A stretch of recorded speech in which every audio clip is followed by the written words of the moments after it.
குரு ஆண்டவர் தர்காவில் நடைபெற்ற சிறப்பு தொழுகையில் ஏராளமான இஸ்லாமியர்கள் கலந்து கொண்டு துவா செய்தனர். பின்னர் இஸ்லாமியர்கள் ஒருவருக்கொருவர் பக்ரீத் பண்டிகை தியாக திருநாள் நல்வாழ்த்துக்களையும் பரிமாறிக்கொண்டனர்.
நாகப்பட்டினத்தில் நாகை தவ்ஜீத் ஜமாத் சார்பில் பக்ரீத் தின சிறப்பு தொழுகை நடைபெற்றது.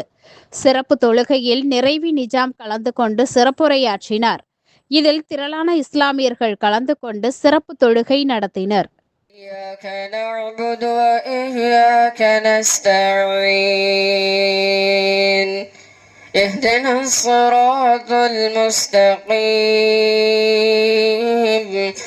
صراط الذين أنعمت عليهم غير الضالين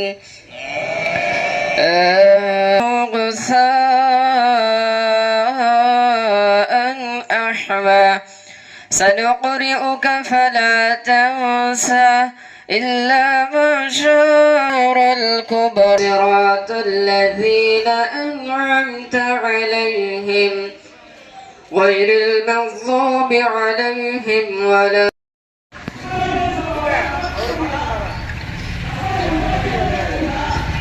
سمع الله لمن பெண்மணிகள் மீதும் அல்லாஹ்வால் புனிதமாக்கப்பட்ட துல்ஹஜ் மாதத்திலே ஒரு சந்தோஷமான ஒரு நாளிலே கூடியிருக்கக்கூடிய கொள்கை சொந்தங்களான நம் அனைவர் மீதும் இன்றும் என்றும் என்றென்றும் நின்று நிலவ நன்றி செலுத்துங்கள் என்று அல்லாஹ் சொல்லி காட்டுகிறான். அதற்குண்டான காரணத்தை அல்லாஹ் சொல்லும் போது அலாமா ஹாதாக்கும், உங்களுக்கு நேர்வழி கிடைத்ததற்காக அவனை புகழுங்கள், அவனுக்கு நன்றி செலுத்துங்கள் என்று அல்லாஹ் சொல்லி காட்டுகிறான். ஒருவனுக்கு நன்றி செலுத்த வேண்டும் என்று சொன்னால் நான் நன்மை பெற்றிருக்க வேண்டும். நன்மை பெற்றிருந்தால் நன்றி செலுத்தலாம், அவனை போற்றலாம். ஆனால் உலகம் முழுவதும் பார்த்தோம் என்று சொன்னால் ஏக இறைவனை போற்ற வேண்டும், புகழ வேண்டும், நன்றி செலுத்த வேண்டும் என்கிற எண்ணம் இருக்கக்கூடிய இஸ்லாமிய சமுதாயத்தை மட்டும் தவிர்த்து அதிகாரத்தில் இருக்கக்கூடிய காட்டு மிராணி சக்காக இறைவனை போற்ற வேண்டும் என்கிற எண்ணம் மக்கள் மத்தியில் இருக்கலாம், நடுநிலையாளர்கள் என்று சொல்லக்கூடிய மத்தியில் இருக்கலாம். உண்மையிலே நன்றி செலுத்துவதற்காக கடமைப்பட்டிருக்கிறோம். நாம் எப்படி கடமைப்பட்டிருக்கிறோம்?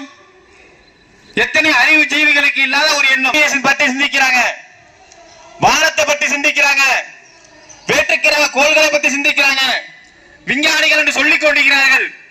அவர்களுக்கு இல்லாத சிந்தனை. மனிதன் வணங்கக்கூடாது, கற்களையோ சிலைகளையோ வணங்கக்கூடாது, இன்னொரு படைப்பினைகளை வணங்கக்கூடாது, வணங்குவது இந்த உலகத்தை படைத்து பரிபாலித்துக் கொண்டிருக்கக்கூடிய ஏக இறைவனை தவிர வேறு எவனுக்கும் அஞ்சக்கூடாது, அடிபடையக்கூடாது என்கிற எண்ணத்தை இந்த இஸ்லாமிய சமுதாய மக்களுக்கு கொடுத்திருக்கிறானே,